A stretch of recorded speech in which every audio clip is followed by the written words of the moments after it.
See, smile. Ito, hulaan nyo ano to? Cheese? No. Tcharan! Ito ang tinatawag na bituon o bituin. Ayan. Bituon. Ayan. Huwag yung kainin guys ha. Kay makahilo. Makalason ha. Ito yung seeds niya. Pero ito nabalatan naman siya, Dad. Oh. Ha? Ilagay lang sa rep? Ito kasi nabalatan na. Oh, isali na lang. Para siyang bawang kalaki. Basta na ikutapal.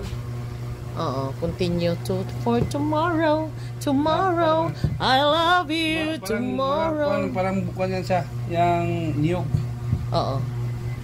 Kasi, mabango siya. Para siyang nyug, amoy nyug. Ayan. Yan, lagyan kasi yan siya ng mahiwagang langis. Yan, ang langis namin. Tapos, i-mix yan siya dyan para may hindi naman siya as in dryness. Tapos, saka itapal sa tuhod ko. Dried bituon and langkuan. Wait ako. Ayan o, pamunas. Ayan na, nakasampay. Kaway-kaway naman dyan. Kahoy ng kwan, kahoy ng... Ano ka? Oh, dried bituon. Yung bungang bituon at saka... Kwan. So, dried. Oo, may nilagay kasi siya dito. Yung yung galing dito. Yung galing dito na hindi natapas sa akin. Yung sobra, nilagay dito. Hindi pa bulat. Pa talaga. Okay. Ang langis, siya na rin ang gumawa. Tapos, may gidried siya na bituon. Kasi sayang naman. Hindi ako naoperahan. Kasi, first option, operahan ako. Pero, hindi sure ang doktor na... Stall. Hindi sure ang doktor na... Tawag nito. Ayan na, pwede na. Hindi sure ang doktor na... mag-heal na yung ko na ito. Aritis ko po. Kinag na. Diba? Ikaw mag-adjust. Ay, ako? Ako po dyan mag-adjust. Ay, sorry. Sharon! Diba? Sayang yung mahiwagang legs.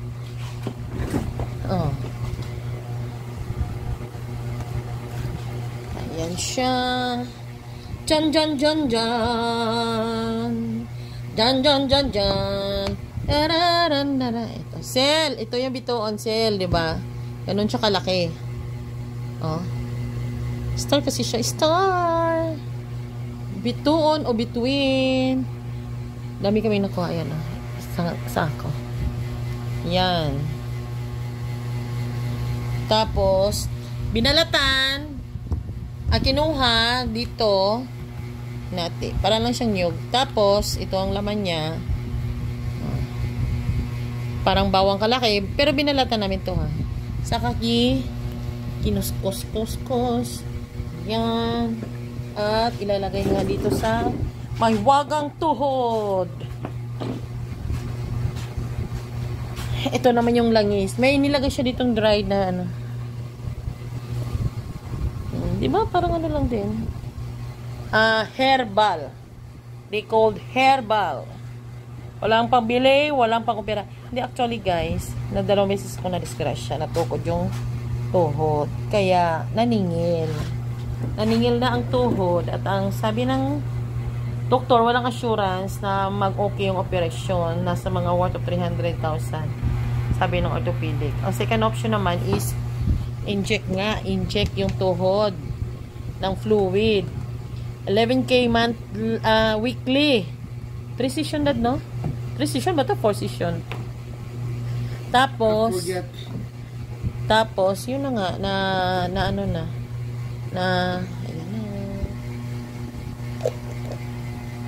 Langis ng niyog. Lagyan ko na yung dried bituon, flour and ganito. Dried na ganito.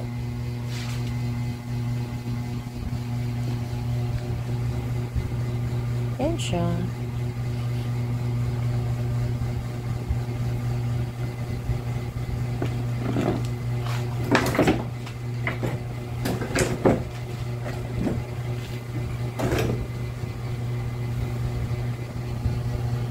Ayan.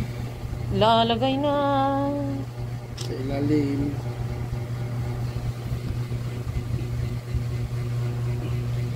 Pero, since na nalagyan, namaga kasi yung tuhod ko, since na nalagyan, okay na siya. Ngayon, follow up naman. Pwede ito sa Mayuma. Mayuma? Oo, sa Mayuma. Tapos sa Guiter. Ganon. Kailangan tiyaga-tiyaga lang. Ganyan talaga ang buhay. Kung tapos ng Boy Scout ang mga anak nyo, gamitin nyo yung handkerchief nila. Neckerchief? Neckerchief pala. Ay. Neckerchief. Nag-blur siya sa ganda ng kutis ng legs. Wow, legs. Libo-libong ugat. Hindi ka-guard sa ugat. Maugat, maugat.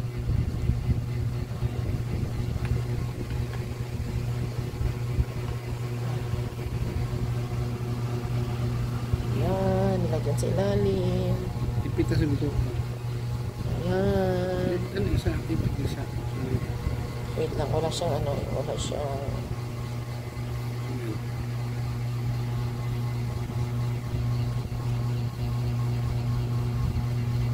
Diba parang cheese lang, ang amoy niya parang nyog.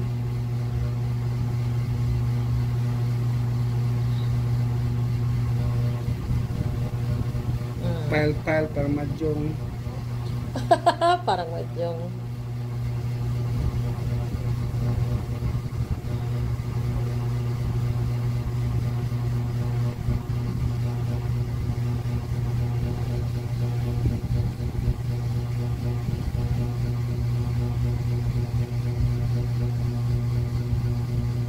Ito yung third option namin.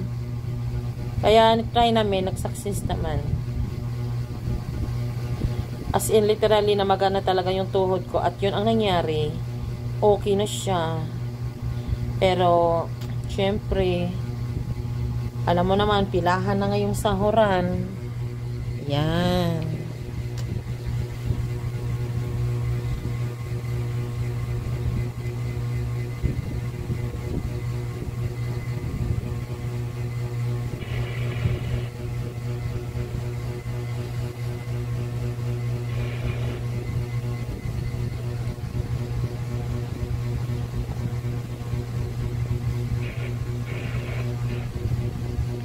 Oh ha, tignan nyo. Follow up ko lang ha.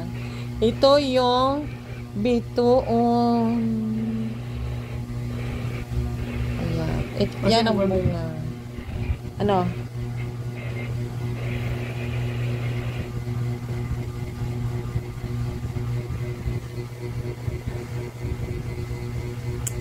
Ito kailangan ni pad for supporting. Tawagan mo ito, be. Hindi siya magpang-abot dad. Abot si Pro. Tadaan! Diba? Ito siya mo. Ganun kaliman. Ah, isa kasi nasa malita na nakakip. Okay lang, sa bahay lang naman dad.